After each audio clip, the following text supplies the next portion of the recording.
Hello, everyone, and welcome back to No Cast Space. Tyler and Andrew here holding it down for you. That was a fun one.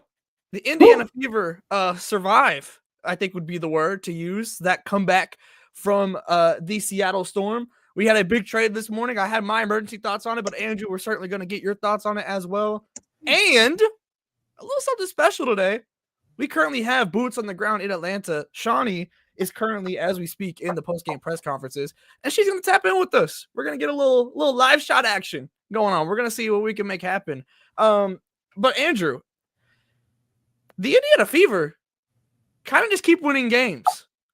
This is now becoming increasingly a thing that is happening. No Caitlin Clark, and I think part of it is that they are now on a run that they were not previously on. Part of it, and like speaking for myself here, maybe I wrote them off without Caitlin, and it became so much about like, oh, when is Caitlin coming back? What does this look like when Caitlin comes back? And maybe I didn't appreciate what was currently going on and what this team and what this roster had, even without Caitlin. Obviously, they're better with Caitlin, but this is the team that's rolling right now, Andrew. We'll talk about the winners first. Your thoughts on this game from an Indiana perspective, and maybe even this bit of momentum that they have in general. Well, I think anybody that is freaking out about this team without Caitlin, this game probably talked you off the ledge.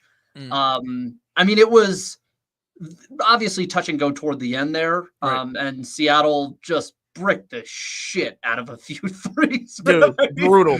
That second Skylar one, it hit the back iron like a freaking nuclear explosion on the TV broadcast. Yeah. And you hate to see it for people, but man, that's just kind of the way it is and the way it's been for the Storm at certain points this year. Yes. But I will say this for Indiana, they have clearly established semifinals floor without Caitlin. Or semifinals ceiling without Caitlin, excuse me, semifinals floor with her. And I think that's really important when we talk about what Indiana built around their superstar, because I know this morning there was a lot of kind of weird hand-wringing occurring in how Dallas made this trade to get DiJonai Carrington out of there. Minnesota goes and gets her. And I saw kind of this discussion in the Fever fanosphere about what actually Indiana has done in the offseason. You know, what stars did they get? How did they surround Caitlin with enough to make a deep run into the playoffs? And look, this was it. This showed you it. I mean, this team took Sophie Cunningham, knowing her off-floor get down and the type of press that she will garner. They took Natasha Howard, knowing that there had been a couple of stops post-Seattle where Tash expected to be bigger than she was. They took a flyer on Ari McDonald, and obviously DeWanna Bonner didn't work out, and I know that's what everyone kind of gravitates to on the attention side of things, but the moves that this Fever front office made have proven to be very good, and Steph White has proven to be a very good coach. And I think on an interesting level, maybe this needed to happen. Maybe it needed to go this way for Indiana to fully unlock who they are and who they have the capability to be if they decide to reactivate Caitlin at any point this year. Because one of the things that we have seen dating back to college with Caitlin Clark has been she has had all of the pressure thrust upon her as you are the one for this team. It is you. The team lives and dies and wins and loses by you and how well you do. That was her high school life. That was her college life at Iowa. And that was year one in Indiana. And I think in a very interesting way, on some level, I wonder if this is not helpful for her to sit on the bench and watch a team succeed in this way and know that you are only going to augment what they do. But when you get back into the lineup, you don't have to act and play as though it is all on you because you've had enough data and samples of your team doing it without you to know that you can have the ability to trust them. And I think that's the thing with her is that it takes her a while to trust. We saw that at Iowa. We saw it last year, how long it took to kind of get... We heard from Jan Jensen herself when we interviewed her. We heard about it. It takes Caitlin a second. And I think watching this team and watching the trust build between all the other teammates is only going to do her better when she returns. Mhm. And I think this was an unbelievably impressive win by Indiana, even with Kelsey Mitchell not hitting as much as you'd want in the fourth quarter. Natasha Howard has been excellent for them and has basically filled in the role that everyone had hoped Nalissa Smith would kind of be. Instead, you get this veteran, title pedigreed player who's been an all-star, who's been an all WNBA player, who has these like little mid-range flashes. She can play in the paint. She spaces off well with Aaliyah Boston. Ari McDonald is the waiver wire pickup of the season in the WNBA, and it's not even close. Sophie Cunningham, for all of the reasons that I dislike her off the floor, and the distraction that she brings off the floor, she has shown up in these last 2.5 weeks post All-Star. Kelsey Mitchell has led them in a lot of ways on big scoring nights. And then Aaliyah Boston is just a consistent double-double player. I mean, she has given them, if I go back to ESPN and look real quick, I'm fairly certain that she has been on a double-double streak dating back to getting out of All-Star. Yes, I am correct here. 15-12, 13-10, 14-11, 22-12, 12-11, 16-12 today against Seattle. So she is now on a 6-game double-double streak. Chloe Bibby was a good pickup, signing her for the rest of the year. I think that maybe we got to put a little more respect on Indiana's name here in terms of the moves that they've made to put this team in a position to be successful. I mean, right now you are 17-12. You are in the top 4 conversation in the WNBA standings, and you are still without the best player on your team and a top 5 player in the league. To me, this feels like this doesn't need to be like a Caitlin versus the rest of the team thing. You know, and I know people are going to gravitate toward Carolyn Peck saying that of like, oh, you know, are they or are they not better without Caitlin? We know they're not better without Caitlin. But what we know now is that the floor of the Indiana Fever is a lot higher than we thought it would be without Caitlin. And that's a pretty important detail when you think about how the Fever front office is weighing a decision to bring Caitlin back or not bring her back this year. Because if the ceiling was low and this team was sitting at 14-14, for instance, or 14-15, the argument becomes a lot harder to say, if you bring her back, even if it's, 80% or higher, they might not be a finals contender. But if you're doing this and you end up as a 3-4 seed with a week left in the season and you have a shot at getting Caitlin at 80% or higher back toward that end of the year, you might be willing to make that gamble because the team has shown you they have the ability to do this. So I am very I'm very up on Indiana right now. I still have no idea what to do with Seattle. I have thoughts. Let's give me your Seattle thoughts because I'm out on them. I am on Seattle. So we had talked. I think it was a ball up top where I had mentioned where I'm like, I still am like I have like a slight amount of belief, like in the sense of like because when they're playing at their best, you can see like there is a vision, there is a pathway to being a genuinely very good basketball team. If you go today and you're playing an Indiana Fever team that has been on a run, obviously, as we know, as we just talked about, has been on a run. So I don't want to discredit this Fever team again. I literally just said maybe I wasn't giving them enough credit. However, you are playing an Indiana Fever team that is without Caitlin Clark. You are playing an Indiana Fever team that you hold to, when it comes to Kelsey Mitchell, 3 of 16. And you aren't able to figure out a way to get your offense running to a point where you can take advantage of that. That's problematic. And there was just some silly turnovers. There was like, you had your moments, right? You have your runs, right? At the end of the third quarter, in that fourth quarter, you have your runs where it's like, okay, finally, welcome to the game, Seattle. This is the Seattle where I'm like, okay, this is the team. This is the reason why I can't give up on this team this year because of those runs. And then everything just, it goes the opposite way. And at some points, it felt like it was playing to their competition. I'm not with that as much anymore. It's not a competition thing. It's a Storm and consistency thing. And that's a completely different equation. Because in my head, I'm like, okay, if you're playing great against the best teams, man, is it frustrating when you struggle against the bad teams. But if you can make it to the playoffs, you're playing against all the good teams. That's not the equation here anymore. It was, I feel like, for a little bit, it felt like that, and that was what the trend was. It's not that anymore. And as good as some of these players have been, like Nneka has had a very great season. Like Skylar has been really good this season. The inability to put it all together and to have a consistent 40 minutes is so incredibly frustrating to watch. And with that, like you're not beating Minnesota with this. You're not beating New York with this. If Indiana's playing like this and you add a healthy Caitlin, you're not beating Indiana with this. There is the caliber of teams in this league right now. You have to play a complete 40 minutes. I don't know if we've seen one game this season where Seattle has played a complete 40 minutes. So on one hand, I still like, even in this game today, again, you have those runs where it's like, I get it. I see it. It's like, this is it. But there is too much of the other and the other result for me to be confident in anything with this Seattle Storm basketball team right now. And it's frustrating because of how good some of these individual seasons truly have been for the Seattle Storm team. But where are you at with Seattle? I know you've been out. I know you've been out earlier than I have with this. So is this more of the same? Is it getting worse? Like where are you at in your kind of analysis here? Well, I'm kind of where Spencer is right now on the Noel Quinn needs to be on the hot seat if she wasn't already.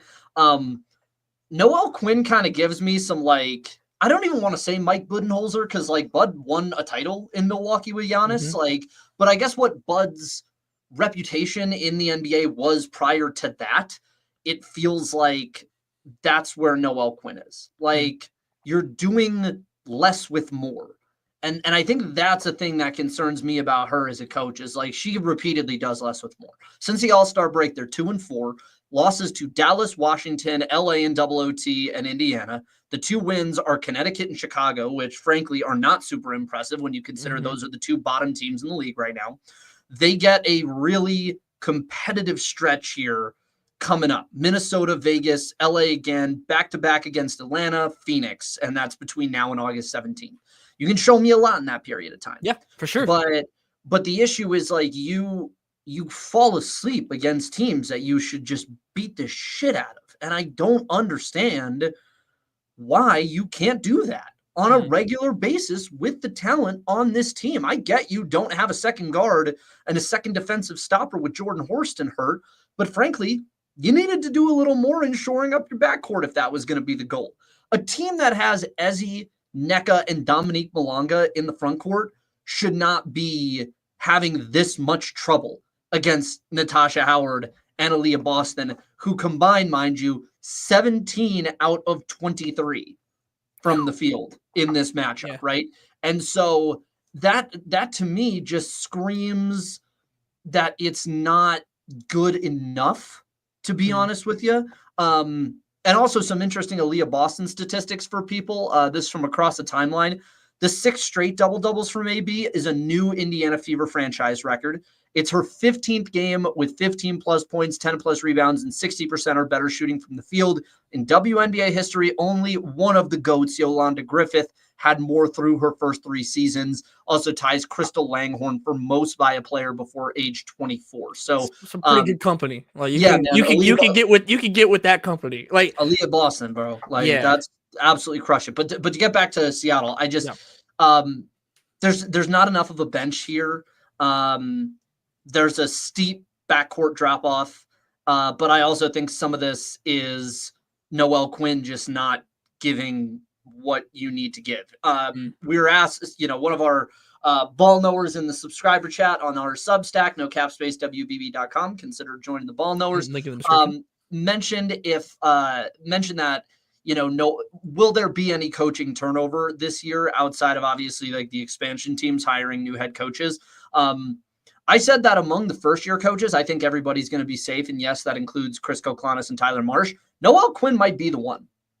She might, if they go out of the first round, like they might be the one where you consider a change, because this would be 2 straight years with a de facto super team that you built in free agency that already has one investigation under its belt about, whether or not the workplace was good from Jewel Lloyd. And then, you get her out of here. You presumably stack the deck with the right type of culture pieces, and you're 16-13 and 8-7 at home in a place that used to be one of the best home court advantages in the WNBA. Facts. So I don't like this from Seattle and where they're going. I love what's happening with Indiana right now. And I will say this. The WNBA has made it when for the first season ever in the history of the WNBA, you can illegally stream games. Huge win. And I'm not saying take that capitalism. Bro, I'm not saying this to be glib or I am in complete agreement with you. This genuinely this means so much more than Centel or any of those markers of oh, the WNBA is here. That genuinely means a lot. In a world of streaming options and paywalls, the best ability you can have as a league is to be accessible to people. And one of the biggest problems that women's basketball has had for a long, long time, you can't find those games unless you're a League Pass subscriber or if you are watching them on one of the big networks when they show up on the weekends. The fact that I can go on Stream East and I can find not just Fever Storm, but I can find Mystic's Dream, which is a League Pass game for all intents and purposes, that's a big deal. Fever games last year, obviously, as Stubby One, could a great name. Yes, you could get these games on Stream East last year, as a result of kind of the Caitlin Clark effect. But this is what I mean whenever I say Caitlin Clark being the tide that rises and lifts all boats behind them, because initially you'll get in through Caitlin Clark and the Fever, but then you find all these other things that you want to watch and be interested in. And when the demand gets high enough, obviously the illegal streamers will put those games on because people will come to their sites and they want to watch those games. The fact that those are there now, it's kind of a big deal. Yeah. I do think it is a legitimately big deal that that kind of accessibility is out there for the W and for women's basketball writ large. And so, yeah, I'm huge on that. Big win for the Fever, man. I mean, to me, this cements you as a team to be reckoned with Caitlin off the floor. Win over the Storm, win over the Mercury. Aces are down, but you're still beating the Aces. Those are three teams in your last five that to me are wins that matter to your locker room, to your perception, and to your belief as a roster that you can get all the way to, a deep playoff run without your superstar. And when you get your superstar back, it's going to be great. One thing that I will say, I read Scott Agnes's story yesterday that he put on Fieldhouse Files, good Substack. You should subscribe to it for some Fever Pacer news. And he got a lot of shit because he put in something there about, the Fever on this win streak, doing it without Caitlin, and also acknowledging there is a problematic element of her fan base that we have always talked about on this show in particular, that can make things hard for teammates or people, especially just kind of when you're on your phone checking social media. I don't think that inclusion within the story was all that wrong. I actually think that is a fair thing to say as a means of pointing out that this is a really impressive achievement that the rest of this team has done since the All-Star break ended. Because as we know, there's a lot of people that have found women's basketball and found the WNBA through Caitlin Clark. And that's an important thing that cements her as a face of the league in doing so, right? But there are people we've mentioned multiple times on this show that use her as an avatar for grievance in a lot of ways, that don't necessarily care about the team or the league. They care more about how can I invoke her name to push or peddle whatever agenda I am trying to push or peddle. And when those people get involved and put that on the rest of the team when the team isn't performing well, that can absolutely be a thing that causes problems for teammates and for players and something that they have to get through and ignore and cut out the noise. And so I don't think including that within his story was the wrong thing.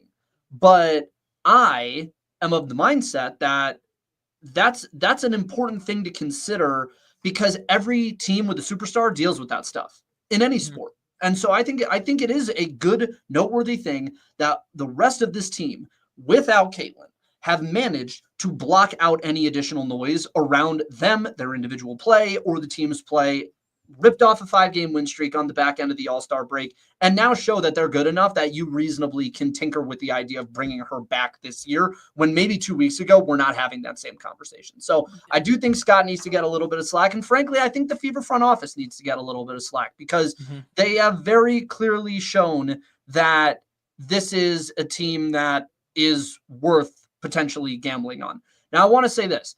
No one mentions it with any other team because nobody else has Caitlin Clark. Like, point blank, period. This is like, these are the types of things that like singular superstars, and we, to be honest, we haven't had a player celebrity of this magnitude in the social media era that's come into a league during the social media era. Bron came in 2003, and he's the last dude to have this kind of pomp. Jordan came about in a pre-social media era. The only reason this is mentioned the way that it is because Caitlin Clark is that big of a star and is doing so during this era of media consumption. That is the difference. That is the biggest difference on why this stuff is important. I will get off that now and we will move on. But yes, huge win for the Fever. Yeah, no, I think my final point on the Fever before we talk about this DiJonai trade, and again, I think Shani is going to try and hop in and join us and give some take from the increased security presence in Atlanta at the game because mean green, baby, because of nefarious objects. But no, I think she's still in the post game press conference, but we'll bring her on as soon as we can. But my last thing is to the point you made about bringing Caitlin Clark back. I think it's one thing to be able to say confidently now that like you have a team that can absolutely compete for a championship if they're playing like this. But I think the other thing is, and it's funny enough, it was actually during the minutes when the Storm went on a run where this like really truly hit me for the first time. And it was the end of the third quarter. Ari McDonald goes and sits down, and there is zero playmaking in happening at all for the Fever. Just with Kelsey Mitchell, just an off game for her. Normally, she is kind of that other playmaker alongside Ari McDonald in the current configuration of this roster right now, right? But then it got me thinking, I'm like, damn, you can go an entire game and not have a single moment without at least one of Caitlin Clark and Ari McDonald on the court. Like, you could go an entire game and have that. And I don't know exactly how well they're going to play together, but I say that in the thought process of you don't have to play Caitlin Clark 40 minutes to go win a championship. Not in this form right now. You don't have to do that. And that is an added part to the ability of potentially bringing her back for a playoff push. That the idea that you can go and win a game with her like playing 30 minutes, 32, and not having to go that full long, and maybe it's more like the short burst minutes that we kind of saw in like the limited games back before she re-injured. Like, I don't know exactly what the strategy is, but there is so much more flexibility now than you ever thought that you would ever have, just based on how good Ari McDonald has been for this team. So I'm incredibly impressed by where the Fever stand right now. And I think that's Chris makes a great point here too, is like, that's a thing that I think is going to happen for them in terms of not just balance, but also how she feels she can contribute coming into this team, right? Because if you take this Sabrina analogy here in New York and use this, right? Sabrina, before Stewie and JJ show up, you're in this place where you are effectively asking her to do it all. And I think Sabrina and Caitlin are two different players in the sense of I think Caitlin is a little more consistent and has a higher ceiling than Sabrina does. However, Sabrina's at her best when she knows it doesn't have to all fall on her. And I am interested, like, Caitlin's got the killer. And, like, Caitlin is the person, to Karma's quote, like, Caitlin is going to be the person who gets that final shot. Absolutely. Who is handling the ball up the floor in the last possessions. You need that. You need that person there. But knowing that you don't have to do that all game long feels to me like the difference maker for this team, is feeling like how we talked about them and the moves they made going into the season feels a little bit more true to form here, right? Because at the beginning of the year, it's amazing, like the ebb and flow we've had and how we've discussed this team. At the start of the year, we talked about the Fever as a title contender. They have AB, they have Natasha Howard, they've got DeWanna Bonner, but like they've got all of, God, I love this sport. They brought in Sid Carson on the low end of the bench. They brought in Sophie Cunningham to be a 3-and-D player. There really wasn't a direct hole in the roster. Like, it was hard to kind of pick it apart. Yeah, and very quickly, like, we soured We on what found, those yeah, moves yep, were, yep. but it feels to me like we're in a good spot. The Mhm. Fever are in a good spot here. I want to talk about some of the other games that we've gotten up to this point on the weekend, because Shawnee's going to come on and talk about the Atlanta Dream. They've had a phenomenal couple of days here. Yes.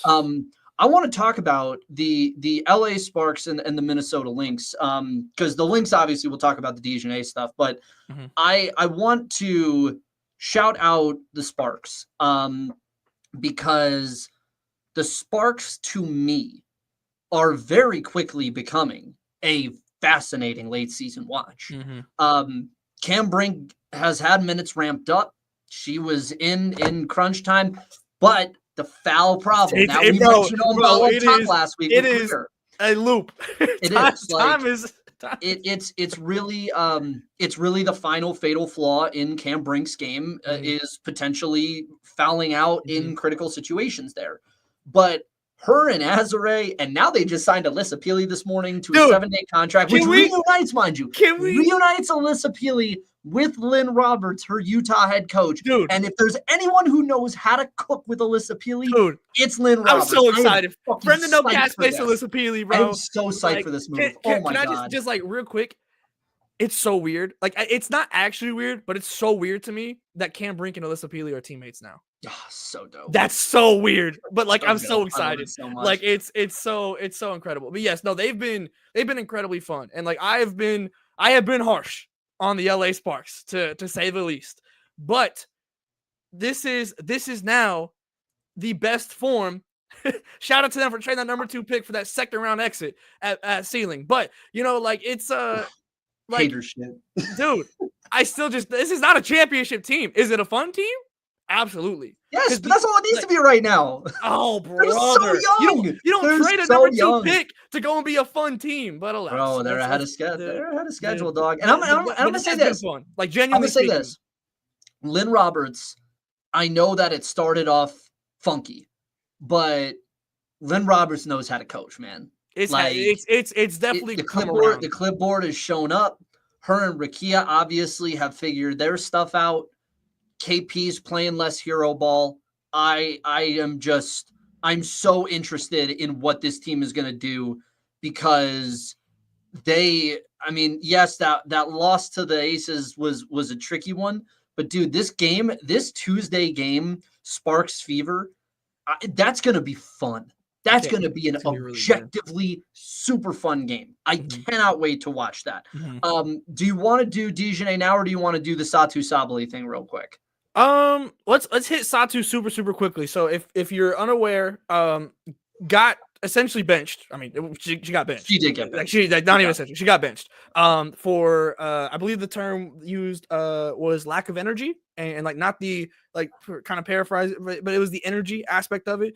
Out today for personal reasons that we heard, like, in the pregame press conference, that they were not to do with anything to do with the benching. That is what Nate Tibbetts said. That was the quote. So, like, I am going to roll with that until, I mean, I have no reason not to believe that. However, if, and I'm saying this big if, we are ethical journalists here. This is no reporting. This is complete, like, hypothetical. This is I feel. This is Yes, not I think. This is it's not I know. This is it I is feel. this is an interesting moment to have this happen with the trade deadline coming up.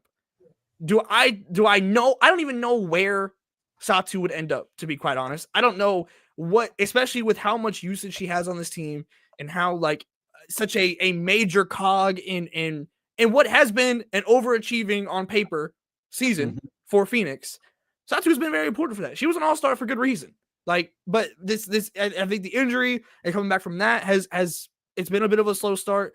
I don't think that that's going to happen, but if it's more thinking in NBA terms, honestly, because we don't really see Mhm. this as much in the WNBA, where it's like personal reasons, trade deadline here. We normally know what that means on the NBA side. I don't think that's going to happen here. I know that's what a lot of people were kind of alluding to. I don't think that's what is happening here. But the timing of it sure is interesting. And frankly, just from a larger perspective about Phoenix, they can't have Satou not producing. That is not an option for this team. Like that is like it is too hard. The margins are too thin right now for this roster, what they are on paper, who they have. They have been incredible and such a fun story this season. They cannot afford to have a Satou Sabally that is not producing at an all-star level. They simply cannot. And so like when you're looking at these standings starting to shift, you look at an Indiana Fever team potentially climbing up, right? You look at an Atlanta Dream team that's trying to space themselves out in that top four. You're looking at a New York team that struggled, but had kind of built that cushion a little bit that, Phoenix, hypothetically speaking, could have taken advantage of during this stretch. You're looking at a Phoenix team with a lot of teams on the rise going the other way. And that is incredibly worrisome to me right now. You're talking about a player that is having a career high usage rate this season.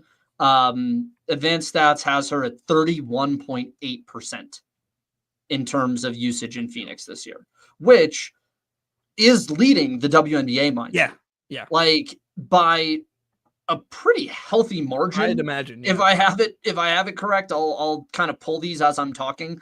But I think the issue here is that you can't really adequately assess where she is this season. It's just the fit works, but I wonder with DeWanna Bonner, are you basically getting the same position, same type of player? AT and DB know how to play together. And so now you're ending up in this other spot where the usage is going to fall and you might even run the risk of losing minutes. Her win shares are way down from the all WNBA year in 2023. Although her turnover percentage is also at a career low too. So she's taking care of the ball better. She's shooting it a little bit worse, but her usage is way up. It's so much higher. Right. Her and Asia at the top two in the league. 31.8 for Satou, 31.7 for Asia. And to me, she's not good enough to be commanding that type of attention in terms of usage. And on top of that, to be quite honest, if we're going to call it what it is, look at what the Aces have and how much they have to rely on Asia. You don't have to rely on Satou that same amount. So it's a weird place to be.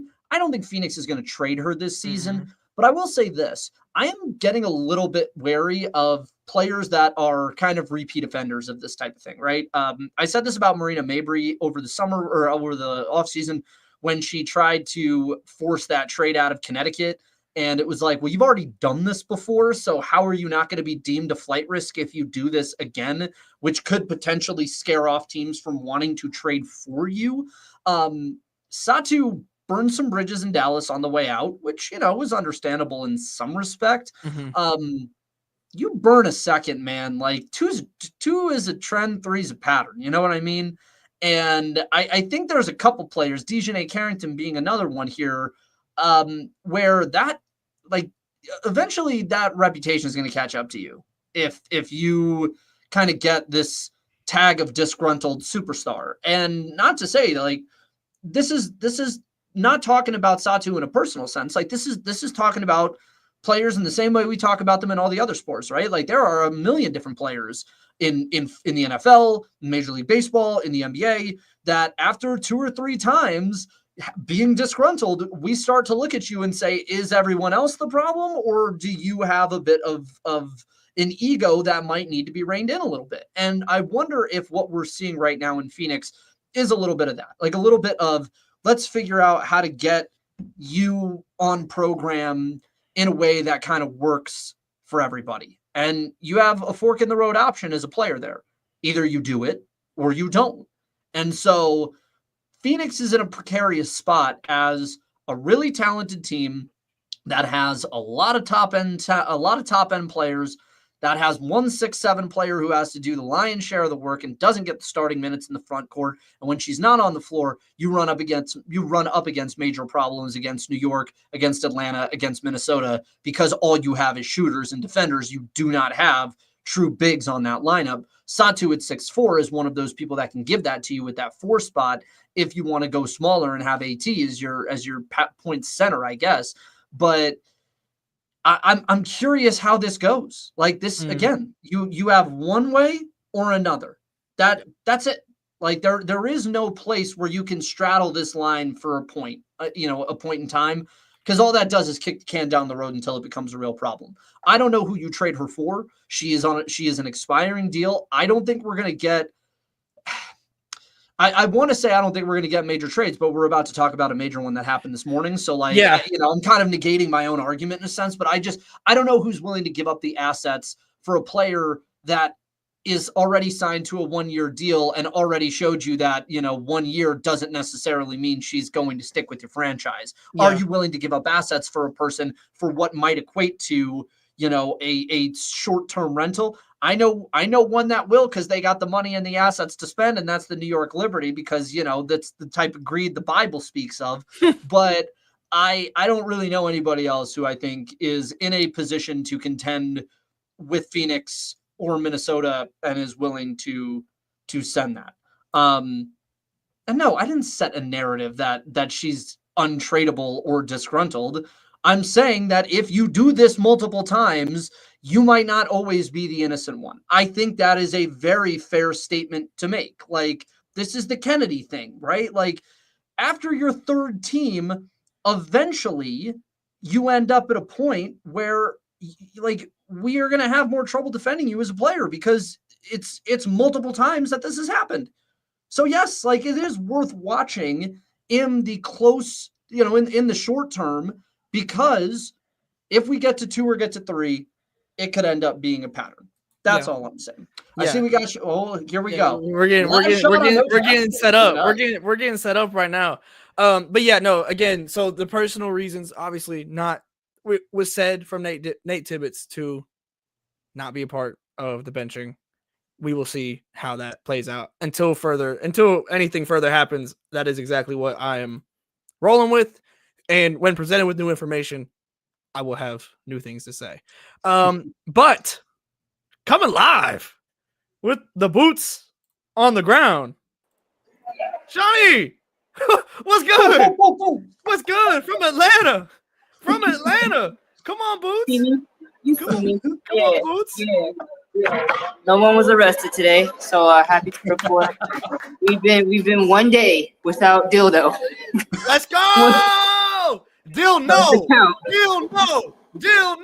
Let's go. This is a great day for humanity. No mean green on the floor, huh? We still got 2 games left, so let's not get without mean green. Someone erase the whiteboard. 1. So, like, on the big screen before the game, they have, like, an announcement from Kathy Engelbert with, like, the no place for hate. And she's like, I didn't hear it because I was talking to somebody. And then by the time we realized, like, wait, is that the voice of God coming through? Hold on. No, it's just Kathy Engelbert. It's serious enough for Big Kathy to get on and say, hey, guys. No, I don't talk to you a lot, but y'all got to stop. Yeah. No place for dildos is a crazy move for the WNBA to move into. Welcome to the W. But it was so funny because Georgia Power is in the building and they were handing out lime green shirts. I was just like, a little too on brand. Just horrible timing. There's no way they could ever know. But goodness gracious, that's you rough. have to know because it's a national thing. But aside from all of that, some actual basketball was played. Yes, some basketball was played. The Atlanta Dream are doing pretty dang well right now. Like, even with, like, no BG in the lineup for these past couple games, but the Atlanta Dream have still been smooth sailing, relatively speaking. It had to come back a little bit in this game, but once they got back into it, it was relatively smooth the rest of the way. Shawnee, you were just in the post-game press conferences. You were there at the game the entire time.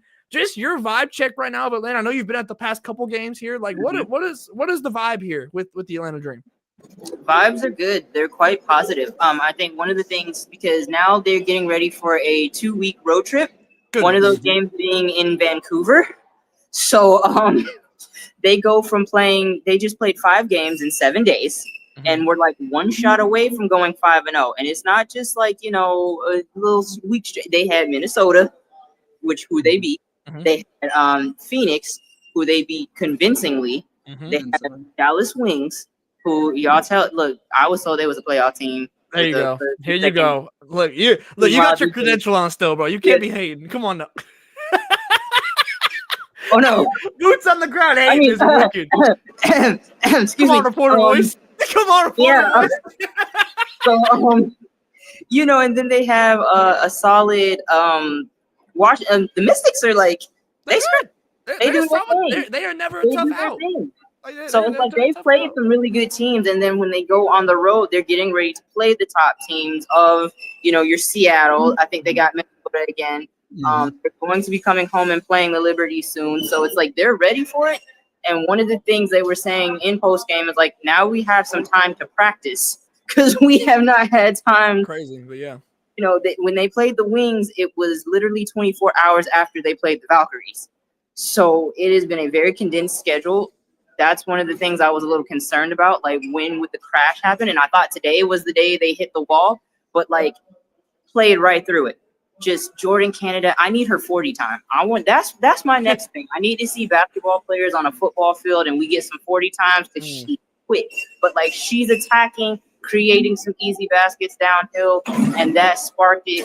And now everybody's attacking. Then the threes start falling, and you're getting these easy looks because now they're trying to run you off the 3-point line. And Bree Jones is able to get open, and it just a lot of good things happen after they attack the basket and keep playing aggressive. And it was like to still have the energy here on Sunday when this is your 5th game in 7 days. Like the Atlanta Dream moved. I'm moved. In terms of contenders, Big Leash, MVP Leash. We got to talk about it. The conversation happened. I'm glad you brought this up.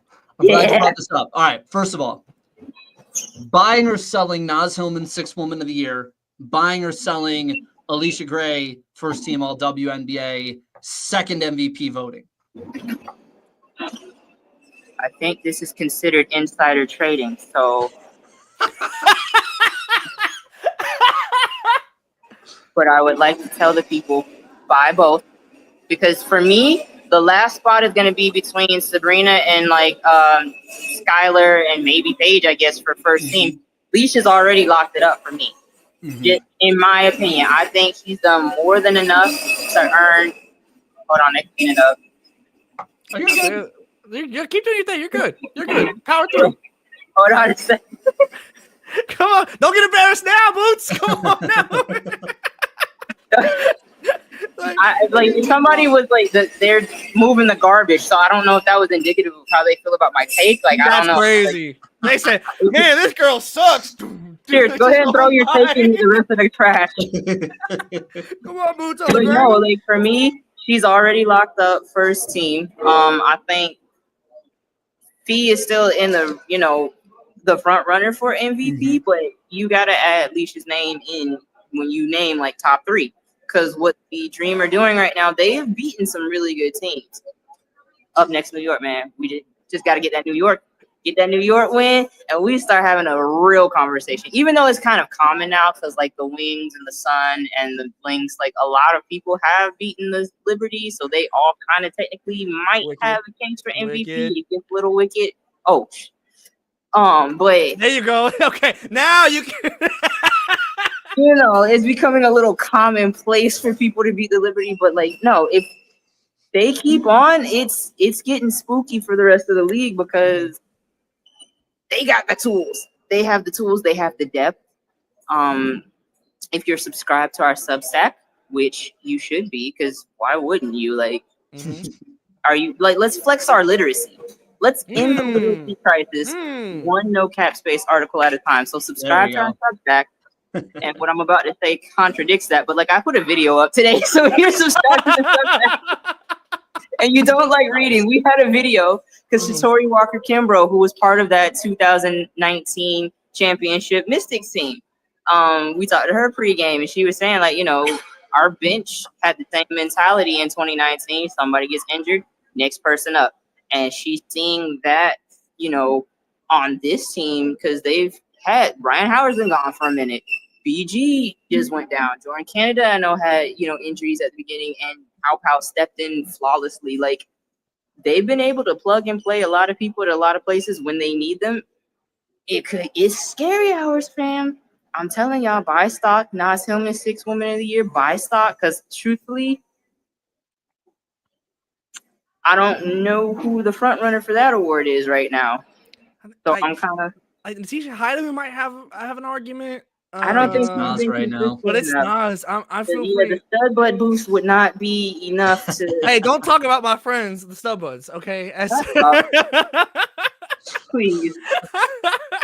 But no, like the dream are clicking, and I feel like this week was kind of a telling week because again, 5 games in 7 days, bro, and they still look spry. Like we might be seeing something now. Playoffs are always a different animal, and it's still a ways away. But you know, I'm liking what I'm seeing so far.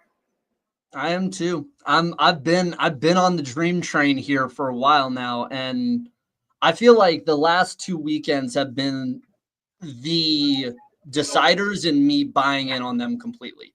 Like to win against Phoenix and Minnesota on the road back to back, and then to turn it around this weekend and beat Phoenix and Washington at home, it feels like we're starting to see what the top end of this team is.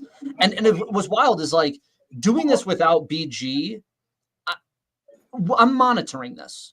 Like I do think it is worth monitoring because the on-off numbers for BG this year aren't great when you think about it.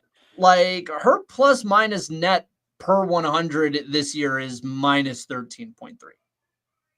Okay, so, but counterpoint. So, but no, and that's what I'm asking. Like, are they better? Like, based on what you've been watching the last couple of weeks, like, do you think they are better? Oh, not the Andrew Peck take. But,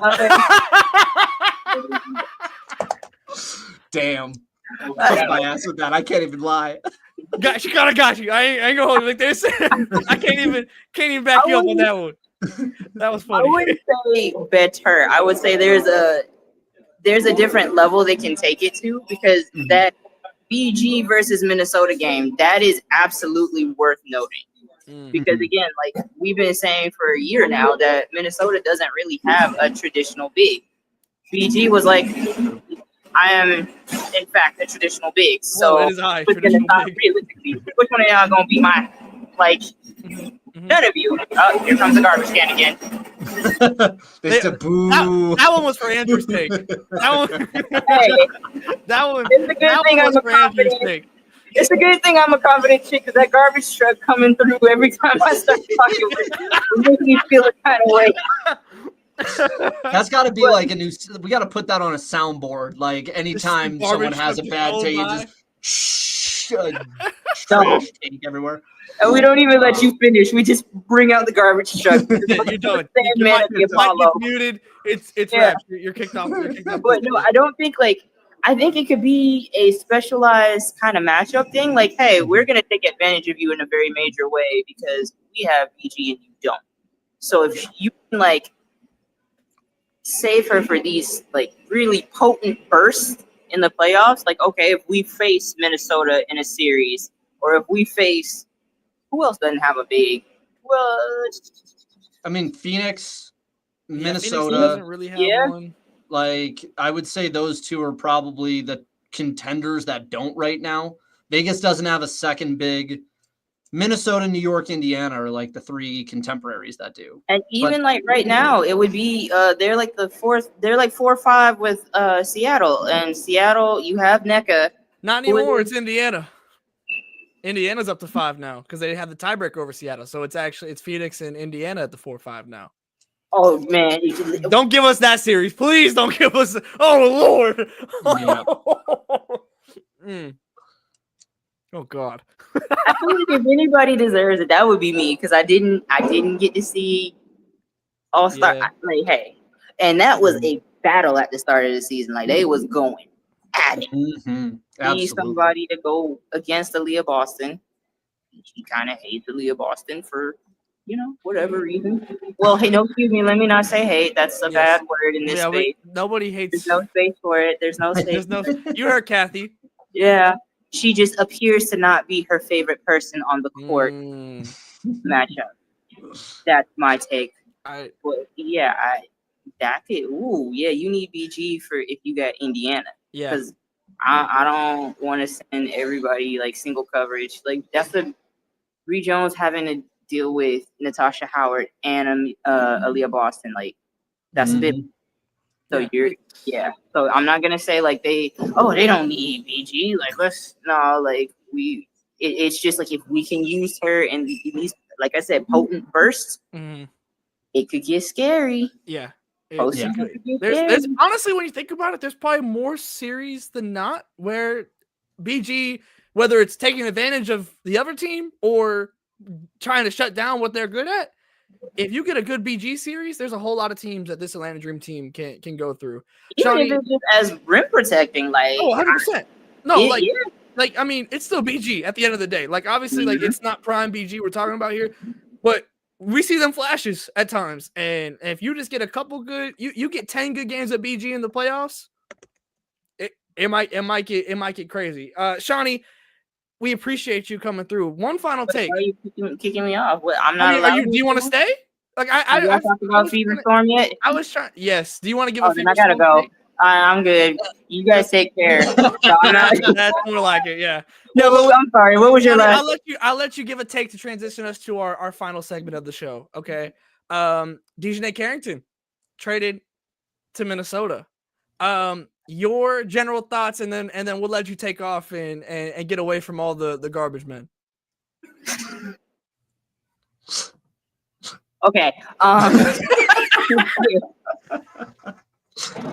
I'm unmoved, and it's kind of been like the same thing I've been saying all season. I'm gonna have to see it because, and it could be like Nalissa right now, where, like I said, it has to be with an organization that she respects, with people she respects, because the professionalism is still killing me. Like, you are on tape giving up on a play because you're fussing at your coach and making a scene, and then from there we see all these clips of you making all these faces in public spaces whenever he says or does anything, and it's like, you don't have to like him, you don't have to think he's good at this, but like, you do need to carry yourself in a professional manner, if nothing else, for your next job. So I'm curious how her and Cheryl will mesh, and that could be like, this could be the real chick she runs into that's like, I like you. You got the titles to back up whatever it is you're saying. You gonna shoot it straight, and that might be the style she needs, or it might be something that pisses her off, a la Aerial Powers. I don't know. Like, we could see what's going on. Like, I need to see it. Like, outright, I'm not particularly moved, so I need to see it on the court. I need to see it. Like, can you? Because my concern was she kept saying she wanted an increased role. And I feel like Dallas is the place for that, because, like, what else they got going on? What y'all doing? Nothing. This should have been a time for you to increase that role. And since it wasn't working, what is her increased role going? They're gonna yank you off the stage with the cane, like so dead, it's Sandman at the Apollo. Showtime at the Apollo time. Sandman's coming. It's about that time. I don't know. Maybe that's the sign. DiJonai about to go on a wicked run, and this whole tape will be obsolete. There you go. Like, oh my god, that's incredible. Well, Shawnee, thank you for tapping in with us here live, boots on the ground. Come on now, live shot. You can find the paid content where the boots on the ground coverage is, whether it's Shawnee in Atlanta, myself in Dallas. We try and be around as much as you can. So we appreciate you, Shawnee, for tapping in with us. Later. Great. Awesome. Okay, that's successful live shot. Come on, no cast. High five to us. Live TV, baby. Nothing like it. That's live. Nothing TV. like live TV. Well, Andrew, I gave my take earlier, and I'll certainly bring some up that up here. But I had my emergency video live this morning. I wiped the crust out my eyes and said, "All right, let's get to work. Turn these lights on. Turn this camera on," and got to talking with the emergency video on DiJonai Carrington's trade. So you can find that here on the YouTube channel. Make sure you subscribe so you make sure that you're tapped in with all the news and everything that happens. But I'll kind of let you get the ISO first, and I kind of want to talk about both teams here, but certainly. The most newsworthy part of this is, I'll put it like this. Do you feel like, obviously with the moves that the New York Liberty have made, signing of Amisam and everything, that made them on paper the favorite? Is this a trade for Minnesota that, while obviously the best team right now, like without a doubt, Like, how does this change potentially the margins between them and the New York Liberty as we kind of, for better or for worse, project to a potential finals rematch? I'm just kind of interested in whether or not DiJonai Carrington is going to accept a bench role on this Minnesota team. Because I don't know why under any circumstance you would sit one of Courtney Williams or Kayla McBride. You're not. Yeah. You're not. I think it's all about depth in the playoffs. And I think that's really what Minnesota is leaning on this year. That was something that New York won on last season, was overwhelming depth, where Kayla Thornton was like your 8th or 9th person in the rotation. And so you could throw in a player that is an all-star caliber player, 8th or 9th in the lineup. Minnesota, it feels like, are priming to do that because they know that New York is thin with Stewie hurt, Kennedy Burke is hurt, Niara Sabaly's hurt, Fibic has been in and out of the lineup. And so there's a whole lot of questions about just how deep New York can go. And with that in mind, if you put Carrington out there, she is going to be a upgrade, as a 7th or 8th person coming onto the floor. Now, we talked about it in the group chat this morning.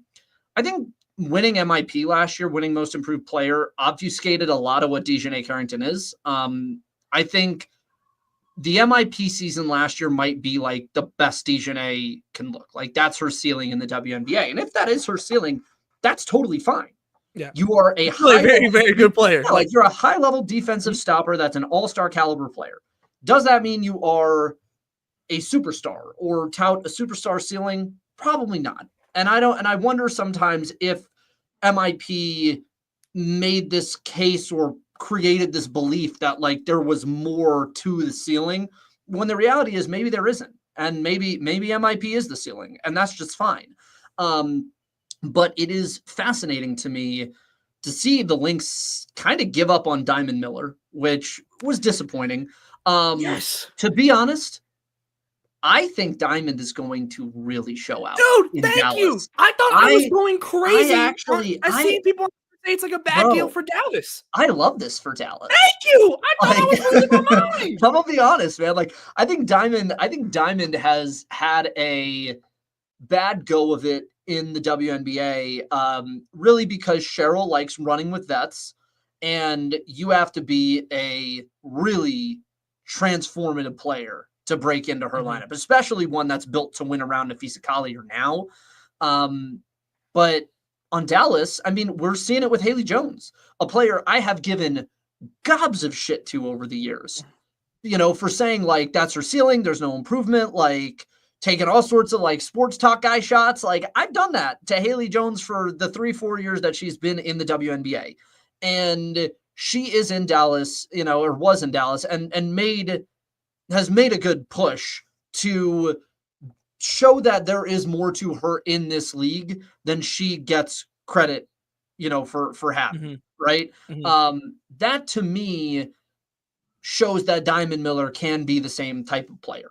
Yeah. I really think that Kurt Miller deserves a lot of credit for knowing when to cut his losses. Is there egg on his face? Absolutely, man. Like, you look goofy. Yeah. Like, for trying to get DiJonai and Alyssa Smith. But you know what? This is what front offices need to be more okay with. And maybe this is Greg Bibb, the president of the organization, saying to Kurt, you and Chris are safe for the year, so whatever moves you got to make to right this thing from a culture standpoint, do it. Because there's a lot of GMs that will make those moves, and then their ego dictates that like they can make it work, and they will go down with that ship. For Kurt, I think it is actually very impressive as a GM to say, you know what, we took the swing, we took the gamble, it made sense at the time, it's not working now, fine. Go get assets. Not only did you cut losses, you go and get like genuine good returns. You got a 2027 first rounder. Yes. You get Diamond Miller, Carly Samuelson, who, is going to be a solid rotational player. I don't know what that second round pick is going to look like. It's probably not going to be much of anything, but 2027 is still a good enough draft that like you could find a value add in the second round. We're starting to see more of that. They just got JJ Quinterly in the third. And Nas Hillman's a second rounder, and she's going to win 6th Woman of the Year this year. DiJonai Carrington is second rounder. absolutely. And I agree that DiJonai is a value add for anybody. I just think, again, this comes down to a situation of whether or not it's right up here to allow you to, be where you got to be with this team. I'll tell you this. I don't think Cheryl Reeve's going to have any appetite for loafing up the floor or making faces on the bench. And Cheryl Reeve does not play that shit. And like Shawnee said, like, this could be a good marriage of, like, player that, maybe needs a coach to butt heads with and keep her on the straight and narrow. That might be what works. I said this a few weeks ago after the Aces lost, like, that real rock bottom moment for Dallas. Like, DiJonai and Chris Koklanis were bringing out the worst in one another. And that, to me, was the thing that I found watching it on the floor, watching it live in person, watching their standing over their team huddles and watching it. That was the part that was unsustainable to me, because DiJonai is at her worst because she is at her most distracted. She's at her most frustrated. She is not locked in and focused on what she needs to do. She's going over to Nola Henry constantly to try and, like, vent about what's going on in game. And Chris Koklanis is a worse version of himself because he's looking like a passive aggressive asshole through the majority of their interactions. Like, this is not DiJonai being an asshole and Chris is innocent in this. Chris Koklanis looked like your typical, like, literally stereotypical, like, California man bun guy who does not handle problems in an appropriate manner befitting that of a head coach. Being like, I need you to trust me in the bench huddles. Like, that was not a good situation for anybody. And those are situations where sometimes you need to cut bait. And the best thing, much like DeWanna Bonner in Indiana, you can have an issue about how it went down. But the fact of the matter is, that's a situation where you get two parties away from one another and they both end up better because of it. And I think that's what's going to happen here. I think Dallas is going to be better off without her there and without Alyssa Smith there. And I think Alyssa and DiJonai are going to be better being out of that situation too. Kurt, I agree, needed to do something to stabilize this culture around Paige. I think that they tried to microwave talent around her because they did not want to end up in a situation where you are doing double tanks like what the Aces were doing when they, pick Kelsey Plum first. Next year, they pick Asia Wilson first. Third year, they pick Jackie Young first. Like, if you are Dallas and you're trying to make a splash, you don't want to have a team that can realistically be in the lottery 3 straight seasons, right? And so I understood the calculus of why you wanted to do that. It didn't work. That's okay. DiJonai, I think, is going to be fine over in Minnesota. Like I said, I think her personality requires a coach that is going to keep her on the straight and narrow. And that could be a really great relationship between her and Charlotte. You know why? Because it worked with her and Steph White. Yeah. And Steph White's not somebody who seems to play that shit much either. I think Chris was in a situation where this was a player that he knew, a player that knew him from his time as an assistant. And I think those are always fuzzy because when you have an assistant that gets promoted, players can sometimes have an issue of looking at the assistant still as an assistant and not a head coach. And I think Chris battled a little bit of that. I think he was not his best self, trying to deal with that component of things. And it's going to end up better on the other side. The Wings waived Tierra McCowan, which again costs you size, stabilized the locker room. It's a player that hasn't given much of anything in her multiple years in the WNBA at this point. And I think if you are Dallas, you are making moves to preserve your future at this point. And I think to that end, Kurt Miller deserves a lot of credit for knowing when to kind of cut and run and quit while you're ahead on some of your investments. And I think this is the right move. I think Minnesota is going to be a better team for this. And I think that, Dallas is going to be better for it too. Yeah, I think ultimately it's been an odd and winding road. But if you go back and look at the roster initially, like before really kind of the offseason, right, that Paige was going to be drafted into and what the vision of that roster was compared to where you are now with additional draft assets with a young player like Diamond Miller, which I quitted. Like I kind of like compared to getting in a lot of ways like a late first round pick, I feel like in terms of like what she could be and what like some of the stuff that she has shown at this time, like because first round picks are hard to come by, but so are young players in the WNBA like this that are like you've seen flashes of. There's not a ton of like Diamond Miller has always been a name on the trading block, like who, like, I mean, Aaliyah Edwards has been a name like this season, like is Mhm. like a young player where it's like if you could take a flyer on her, like you'd feel very excited to do that. These type of players don't come up super often, I feel like, in the WNBA, where you're able to kind of like go and do this quote unquote project, if you will, and just go and see. But I absolutely adore it. Like I saw people being like, "You're throwing away this season." Like you're yes, Yeah, man, of course correct. you are. Yes, like Like, yeah, this is yes. a lost season. That is Sorry, like, it is. exactly what you are doing, and that is exactly what you should be doing. There's no Yep. reason to be in the middle. Don't go be stuck in the middle. Go get Paige Beckers, AZ Fudd. Go get Paige Beckers or Lauren Betts. Like go and get those type of players, and then put them and see what you have next year with, and really this year now with Diamond Miller. Because if you go and put like in the hypothetical, like just like but if Diamond Miller works out, like and turns into a starting caliber 3, and you were able to go and grab like AZ Fudd or really either of them, AZ Fudd or Lauren Betts at 1 and 2, like if you're able to go and get that, and you have now your starting 3, and that's not including the potential of like Isaiah James being that, or JJ Quinterly being the starting guard next to Paige Beck, like or an AZ playing the 3. Like there's different combinations here, but like you have officially put yourself in a position where alongside Paige Beckers right now, you have 5 to 6 players that you are looking at as like, are you a part of what we hope is to be a future championship in Dallas? And that to me is exactly where you want to be. And I commend that aspect of it, especially in a WNBA where midseason trades are usually tough to do. And usually when they have happened, they generally feel uneventful, but also like there's been times where it feels a bit one-sided because of the restrictions. And this is a semi-rare trade in the WNBA that genuinely felt like a win-win. Yep. So I was happy with it. Before we wrap, I want to note this. Okay. I do not have a concern about this because to me, my experience covering this league over the last decade or so has been players that have a little bit of volatility in their personality do not do well out of structure, but they are fine in structure. And I think that's generally sports. Like, I feel like we see this in football. We see this in the NBA, like guys that we feel might be locker room problems, when they get into a structured organization, more often than not, they settle down and are fine because, and look, I say this as somebody that does not do well in structure, like from a personality standpoint. You can ask people at some of my past jobs, like when structure is not there, like I can be a pain in the ass, bro, because that's like, speaking for myself, that's something I need. I need structure, because if I don't personally see structure and I see a way that to fix things, in my opinion, and the structure isn't there, the results aren't there, but in my head, I'm thinking I can do something to fix this and you're not letting me cook to try and fix it, I can become a caustic part of a locker room, so to speak. Yeah.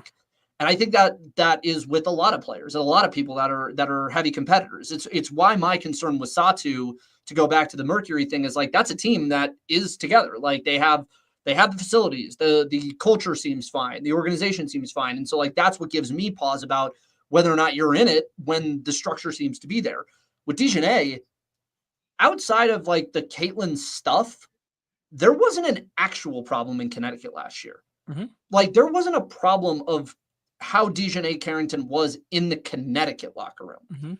There's always been discussions about, like the Stanford Baylor thing and Stanford claiming her. Like, she's always been outspoken, and there's nothing wrong with that. There is never anything wrong with a player being outspoken. And I do think we in women's basketball tend to view those people kind of as a little bit one of the same. Yeah, I mean, look, we're both guys. We can call it what it is. Like there is a degree of internalized misogyny that exists in the broader sports talk, and even sometimes with us, like we'll come up short in how we discuss it too.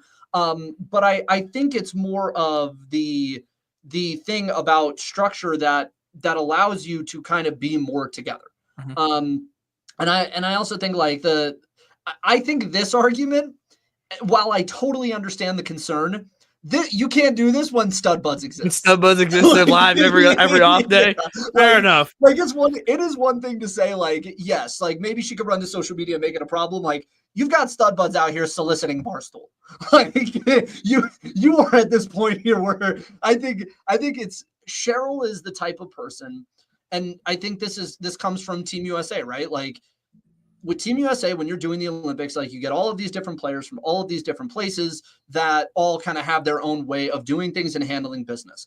But Team USA and USA basketball in particular, I can tell you, for those who want to read between the lines very heavily on this one, they are very, very serious about what you do not coming into the facility.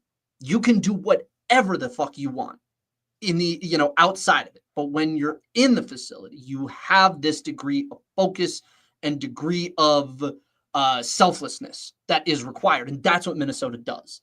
And I think DiJonai is one of the people that whatever occurs off the floor, more often than not over the course of her career, she has conducted herself professionally. I just think that this situation in Dallas was so bad that it was hard to do it because the structure simply did not exist. And a coach that is very serious on like kind of being a hands-off kind of guy with respect to that, that it created this vacuum where chaos could thrive. I don't think that's going to happen. And whatever she says off the floor, I don't think Cheryl is going to allow that to come into the team. Yeah. Come into the locker room. None of that. I don't think that's going to happen. So I think this is a win for both. And I will say this, like, I hope this works for DiJonai Carrington because I don't want this to become a trend, right? Like, I think with Melissa, you had issues in Indiana, you had issues in Dallas. So now we go to Team 3 in Vegas and it's like, okay, this has got to work with you because if it does not, then it becomes a pattern of it being you, because now we're talking about almost a quarter of the league in a league of 13 teams, right? DiJonai is a step behind that. Like, you had one good stop, you had one bad stop. Now you have the fork in the road to decide what works with you and how do you want to work best. And if you can pick that road and whatever you do off the floor is immaterial to helping your team win on the floor, then that is how we are able to assess you as a person. Yep. And when I say as a person, I mean as like a player, not as like an individual. We don't know these people. Yeah. But like that to me is kind of the important thing to consider with this trade. I think it's going to work. Yeah, we got a ton more to talk about too. Yes, we got a ton more to talk about, man. There's Five out. I will say this because I know we got a lot of 5 out readers. 5 out is going to be a special tomorrow. Typically in 5 out, for those of you that read the column, it's 5 different observations from the world of the WNBA in the last week. 5 out this week is going to be special because 5 out is going to handle one thing. And that is just going to be the tease. It's going to handle one thing that is important to me, is important to our mission at No Cap Space, and I think matters when we talk about what our role as media people is, in terms of like the history, the setting of the agendas, the setting of narratives. It's going to be something you're going to want to read, but you're not going to catch 5 things. You're going to catch one, and I'll have some videos. And Ball Up Top is moving to Wednesdays now, so Wednesday morning you're going to get the full podcast. Expect us here on Sundays a little bit more often, and the content is going to be changing a lot. As a matter of fact, yes, it's all about Freddie Fever. It's all. And why is he not with his son? Why is deadbeat father Freddie Fever? Why is Freddie Fever a deadbeat? That is 5 out. Well, I don't even know what 5 out is. I'm excited to read it now. The tease worked on me, so I'm there. So make sure NoCapSpaceWB.com. You can go and sign up for a free subscription. You get that in your inbox every time we drop a new piece of content. And of course, our ball notice here get all of our additional content as well. So go check that out in the description below. All our social medias are down there. And of course, our friends at Home Field use code NOCAT15, the No Cap Space collection as well down there, personally curated by us. Look, we're getting close to college season. It's going to be here before you know it. Be locked in. Get your agendas in place, whoever you're cheering for. And again, be on the lookout. We're kind of switching up the content a little bit. So if you like this Sunday live, make sure you're subscribed. It's going to become a little bit more of the norm. That's going to be the goal. So make sure you stay tapped in across the board, and we'll talk to you soon.